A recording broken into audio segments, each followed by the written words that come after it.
Los grandes de verdad, y Jobs, que es de los, no de los grandes, sino de los super grandes. Por cierto, hay una cuarta manzana, que es la gran manzana, que es Nueva York, y esa no está muerta. Pero bueno, quitando esa precisión. No, Jobs es una persona que supera varios fracasos, o sea, tiene varias idas y venidas, y el final de la última etapa es absolutamente gloriosa, espectacular, con todo el iPhone, iPad, etcétera. Es una pena, desde luego, un fallecimiento prematuro, pero el personaje, además de los logros, está la capacidad de salir adelante, cosa que es verdaderamente importante, porque hay gente que a veces avanza muy rápido en su carrera, tiene un bache y se hunde porque piensa que nunca debería tener un bache, habiendo avanzado rápido. Tiene que aprender a reponerse, y si se repone, entonces sigue teniendo una gran carrera. Y hay gente que se queda estancada después del primer bache. Yo recomiendo una lectura a la gente, si tiene tiempo, sobre, aprovechando pues el fallecimiento de él de hoy, por desgracia, que son sus 12 mandamientos empresariales. Él tiene editados 12 mandamientos empresariales, que no es más que una reflexión de su propia personalidad. Uno de ellos es, jamás el liderazgo se basa en una corbata y una chaqueta, ¿no? En muchos países se piensa, en España lo dice uno que va con corbata y chaqueta. No la quitamos, entonces. No podemos quitar. No se atreven. Él siempre ha vestido... Quítensela. ¿Que no nos atrevemos? Pues mira, que nos atrevemos. A ver, venga. Esto es espectáculo en directo de televisión. Claro que sí. Dicho esto, que se puede hablar sin corbata y sin chaqueta, no sigas, porque no sigas, que te pareces a seguir. Pero este señor decía, y es cierto, que durante él toda su vida ha vestido con un pantalón vaquero y una camisa negra o un jersey de cuello vuelto negro. Y si le preguntaron hace muy poco por esta anécdota, le decía, el liderazgo que he intentado transmitir ha sido en base a dos cosas: mis resultados y el no considerarme nunca un líder. Eso demuestra una humildad bastante clara a una persona. Y sus 12 mandamientos, que son muy obvios, pero bastante, yo animo a leerlos continuamente a emprendedores, sobre todo en estos momentos de crisis que estamos, porque te hacen reflexionar mucho. Me gustan las cosas que te hacen pensar, no las que te dicen, ¿no? Sino las que te hacen pensar y mejorar. Y esos 12 mandamientos que yo recomiendo acaban en uno, que es la clave del éxito de los 11 previos, es saber delegar. Pero para saber delegar uno tiene que ser consciente de que no sabe de todo ni hacer de todo. Yo creo que fue un auténtico genio. Antonio, ¿nos vamos a Salgado? Yo creo que vamos a ir a Salgado, ¿no? A ver qué nos me quito la corbata, estoy ahora que nos cuenta la vicepresidenta. Mucho más preparado para hablar de Salgado. No, lo digo, vamos a ver. En esta casa siempre es importante porque estuvo en esta tertulia. Hay que recordarlo siempre que hablemos de ella, para bien o para mal. De Elena. No, lo digo por aquello de levantarse de momento, en momentos de dificultades, saber afrontarlos. Decían ustedes, Steve Jobs supo hacerlo en muchos casos, la economía española y nuestros ministros también, ¿no? Pueden hacerlo. ¿Cuántos millones reparados entró, cuántos entró y cuántos ha dejado? Deuda pública, hay que recordar que solamente en los últimos 12 meses el saldo vivo de deuda pública en España ha crecido un 100.000 millones de euros. En plena crisis, cuando ya te cuesta pedir un euro al mercado, cuando vas en cada subasta a ver si no me lo coge. O sea, si estás viendo 100.000 millones, es que el agujero subyacente que hay es tan bestial. O sea, 100.000 kilos que se han metido a la caldera, sin los cuales, si no se hubiesen metido, habría 1 millón más de parados. Sí, pero fíjate cómo en las declaraciones que se han colocado de Elena ahora mismo... No se han colocado ahora mismo. No se han colocado ahora mismo. Las declaraciones de Elena que no se han colocado ahora mismo. De paso a las declaraciones de Elena, Raúl, a ver. De paso a las declaraciones de Elena. Elena, compañera Elena, cuando consideres oportuno. Camarada. Que sea este nuevo fondo unificado de los fondos de garantía de depósitos el que, si resulta preciso, aporte los fondos que se precisen para que la reestructuración del sector financiero en nuestro país no suponga coste alguno para el contribuyente. A ver, les explico. Hoy Elena Salgado ha comparecido porque se fusionan los 3 fondos de garantía de depósitos de bancos, de cajas y de cooperativas que van a asumir las pérdidas que tengan aquellas entidades intervenidas por el fraude. Dice Elena Salgado que a partir de ahora los costes de las pérdidas de entidades financieras, los bancos los tienen que asumir solitos. Y ahora sí, don Raúl, me va a explicar usted ahora si el Fondo de Garantía de Depósitos se usa para cubrir a las entidades intervenidas, si el Fondo de Garantía de Depósitos nos cubre los ahorros hasta 100.000 euros a cada uno de los españoles, ¿qué pasa entonces con ese fondo? ¿Ya no va a valer para eso? ¿No va a servir o qué? Se supone que debería subsistir por la cantidad principal avalada. Lo que tenemos que preguntarle será al señor del Banco de España por qué está permitiendo esto y por qué no está cumpliendo sus funciones, porque la función que le ha quedado al Banco de España, principalmente en la nación española, es la de ser auditor, tutor y árbitro de las entidades financieras y de sus garantías en concreto.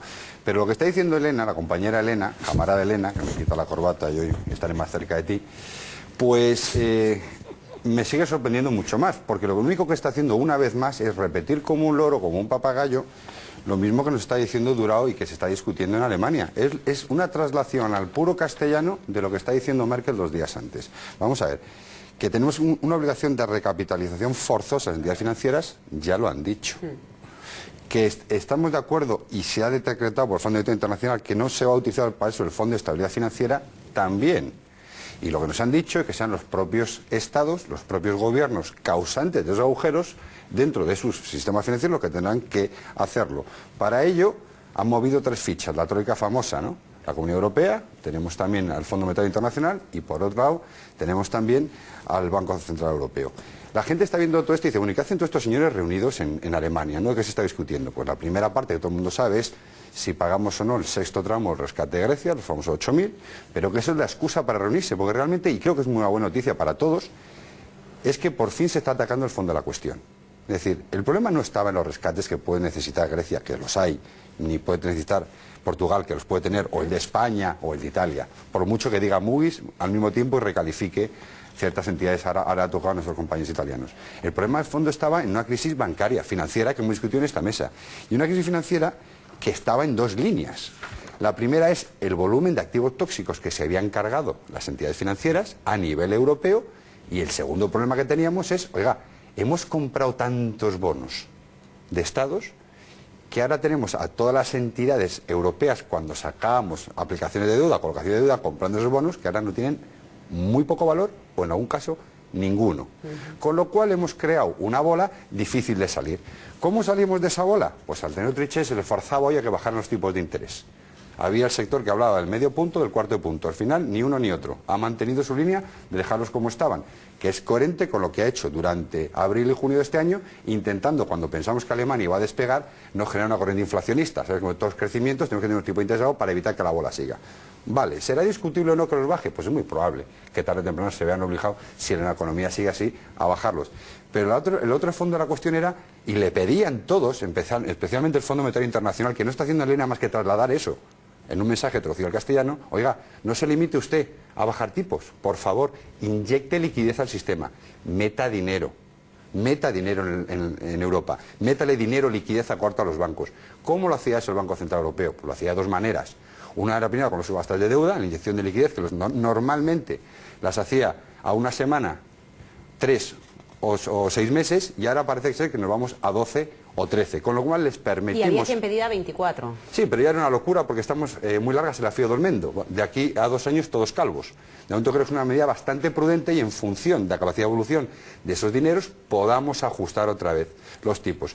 Y la última, que me ha hecho mucha gracia porque Elena creo que ni se ha atrevido a decirlo, en el caso español sería lo más complicado, serían los famosos covered bonds, las cédulas, que al final no es más que les permitía el recompra, que eso estaba totalmente defenestrado hace 3 años, 4 años en este país, en este y en Europa. ¿Y qué es eso, para que la gente no se entienda?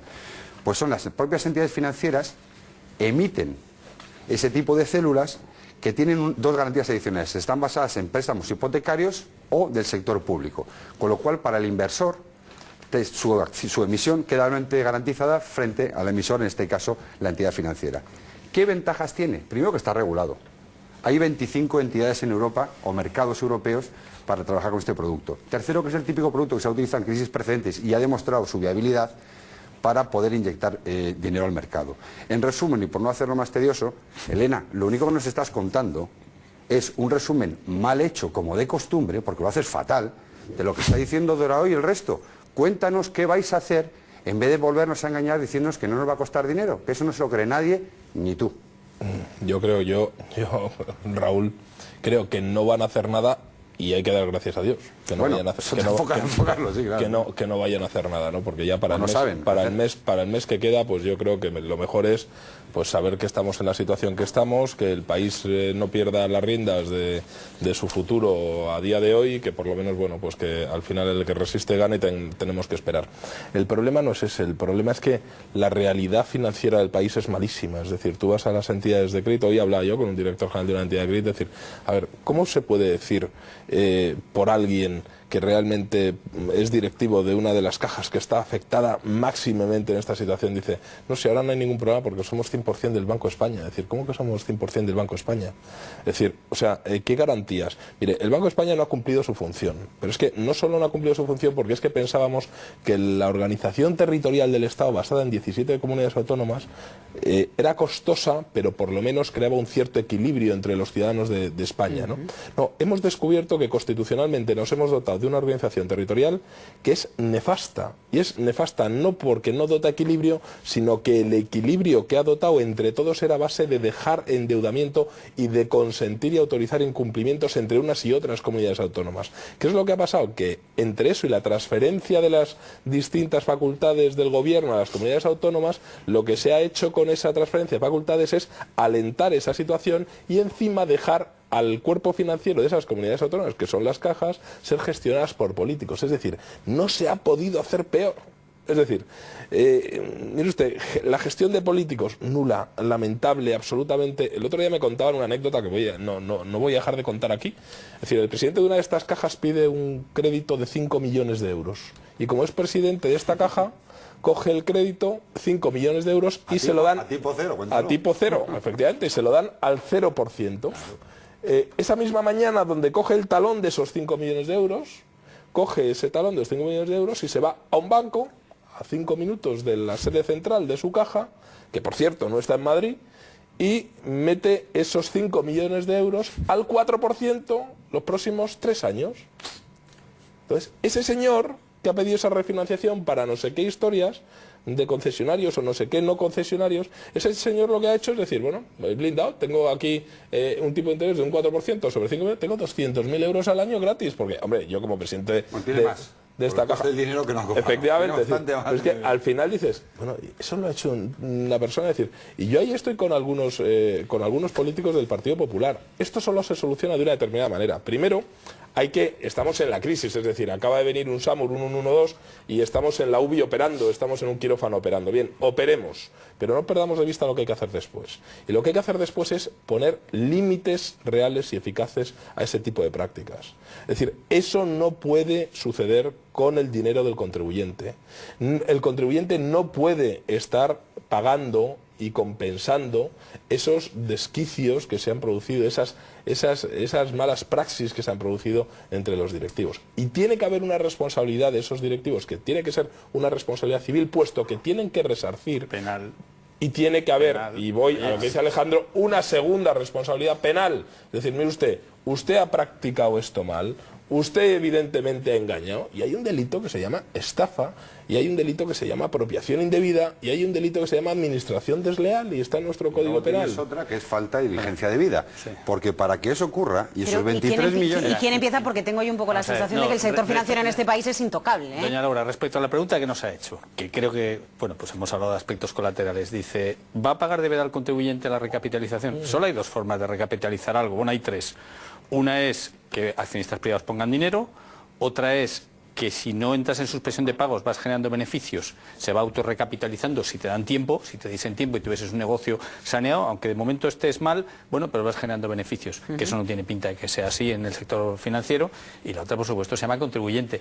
Contribuyente o ciudadano, porque si el dinero se pone, porque el Banco Central Europeo emite dinero, entonces hay inflación, es un impuesto encubierto, o sea, contribuyente o ciudadano es prácticamente lo mismo, es decir, la gente que no somos responsables de que la CAM tenga un agujero negro, que los de Stephen Hawking, el famoso físico, pues que son nada comparado con ese agujero negro, todos los días esos agujeros negros. Entonces, vamos a ver, yendo a la cuestión, pues es que no hay, que decir, el dinero, si se inventa es que lo paga el contribuyente por inflación, y si no, lo pagas el contribuyente con impuestos, con lo cual que no nos vengan, con perdón, a decir que no vamos a pagar el dinero, porque es que no sé cómo no lo vamos a pagar. ¿Y la cuarta manzana? Espera, y otra cosa, de todas formas, Raúl, cuando decíamos que la principal crisis en España es financiera, yo creo que aquí hay dos crisis. Hay una crisis financiera, pero insisto, la economía española todavía sigue gastando 100.000 millones más de lo que ingresa.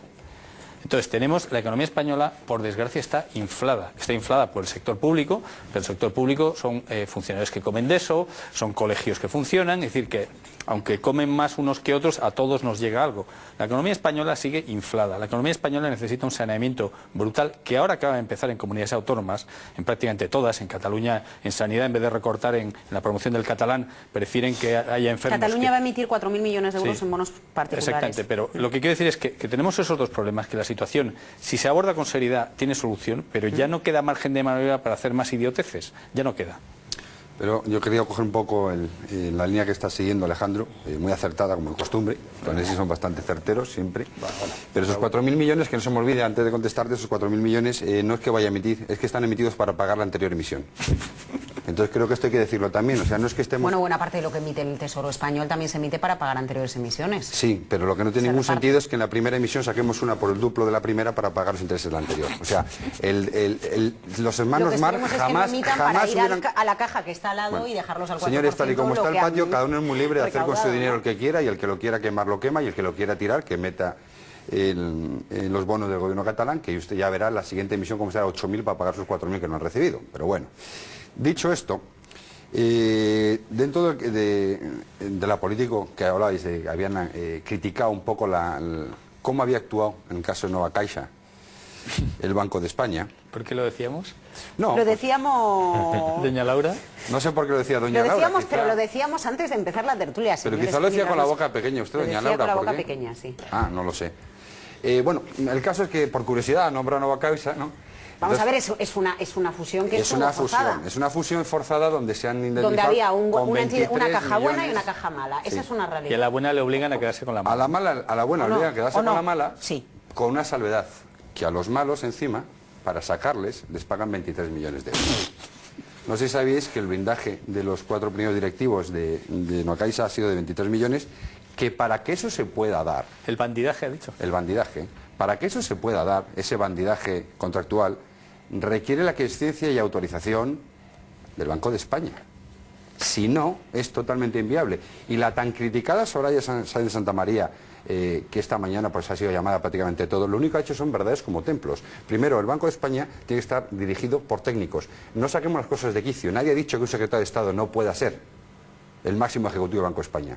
Lo que estamos hablando es que un secretario de Estado o cualquier persona debe demostrar unas competencias técnicas para poder dirigir el Banco de España, cosa que este señor no ha hecho. Y no quiero recordar la cara y la explicación que dio en los segundos estrés test que estuvimos en este programa. Era vergüenza ajena, como este señor agachaba la cabeza. Sin ir más lejos, y aclarando este punto para no volver a revolver lo que no se ha dicho, Soraya lo que está proponiendo, igual que en nombre del Partido Popular, que aquí está representando, es que tenemos que profesionalizar la banca española, que el Banco de España es un órgano de control, de administración. Profesionalizar las cajas. No, vamos a ver. Aquí hay dos cosas distintas. Las cajas habrá que profesionalizarlas, pero el órgano matriz, el órgano rector, el órgano que debe vigilar, que nos debe garantizar a los contribuyentes que el resto de entidades financieras cumplen los requisitos mínimos de viabilidad, es el Banco de España. Y al frente de ese Banco de España, junto con los técnicos, que me consta que son de los de mejor cualificación de este país, y hay que reconocerlo, que los quieren elevar a la categoría de los propios de Hacienda, debe haber un directivo o un primer ejecutivo con conocimiento de causa. ¿Qué ha ocurrido? Y hablando de requerimiento legal, que decía Antonio, lo que tenemos que ver es, yo no critico a esos consejeros de administración que se blindaron con 23 millones. Me parece, no te digo justo, me parece un poquito amoral, pero lo puedo entender humanamente. Lo que me parece amoral, injusto y probablemente ilícito, sea que para que eso se haya pagado, haya habido la autorización explícita del director general del Banco de España. Y en este caso, tendría que explicar usted, Elena, por qué ha autorizado esto. Y voy más lejos, usted y esa persona deberían responder ante el resto del país, los accionistas del banco y los indemnizados por esta causa, de dónde está su dinero y por qué no reintegra los 23 millones de euros que se han llevado. Bueno, pues porque todo eso se hace sin ningún tipo de responsabilidad. Es decir, es que al final volvemos al mismo punto. Es que esa responsabilidad no existe. Es que no hay responsabilidades de ningún tipo, ni responsabilidades profesionales, ni responsabilidades políticas, ni responsabilidades penales. Es decir, y cuando alguien sabe que todo lo que hace y toda actitud y toda actuación que tiene es absolutamente impune, pues lógicamente ante esa falta de límites lo único que busca es el beneficio propio y al más corto plazo posible. Esa es la situación en la cual nos estamos encontrando. Es decir, y es verdad, y yo voy a ir un poco más a la raíz del problema, es decir, porque es que esas sociedades, estamos hablando de Lacan, de Nova Caixa, es decir, esas sociedades están auditadas. y están auditadas por auténticos monstruos de la auditoría. Es decir, es que aquellos que han realizado ahora esa auditoría famosa americana y mundial, que ha realizado ahora la auditoría final de la CAM, donde te lees las conclusiones y te lees las recomendaciones y te echas a temblar, es la misma que durante los últimos 4 años ha venido auditando a la CAM y no ha puesto ningún tipo de salvedad y no ha dicho absolutamente nada. Son entidades privadas, te recuerdo que Miguel Ángel es el gobernador del Banco de España. Sujetas a la ley de auditoría. Sí, sí. Antonio, ¿vale? ¿recuerdas que hace unos meses se reformó la ley, una reforma legal del Código Penal para incluir como sujeto penal a las empresas privadas? El 23 y se de diciembre. Excluyó a todo lo público, a todas las empresas públicas, a los administradores, pero bueno... En tu línea, el principal argumento, el más responsable no es una empresa privada, pues no la vuelves a contratar o tienes tus cauces legales para reclamar, porque evidentemente tienes responsabilidad penal en este caso. Pero recuerdo que el principal responsable de esto es el gobernador del Banco de España en coordinación de instrucción del Banco de España, en la figura de él por funcionario público y por responsable de auditar y de controlar y fiscalizar esas entidades. Está excluido, en parte, están autoblindados los políticos y todo lo que depende de la política por sus propias leyes, que es una vergüenza. Pero una vergüenza. Totalmente. Que si se hace esa ley, que a mí me parece una barbaridad, porque creo que es suficiente con ir contra las personas y luego civilmente contra los patrimonios de las empresas, no penalmente para disolverlas y encima ensañarte.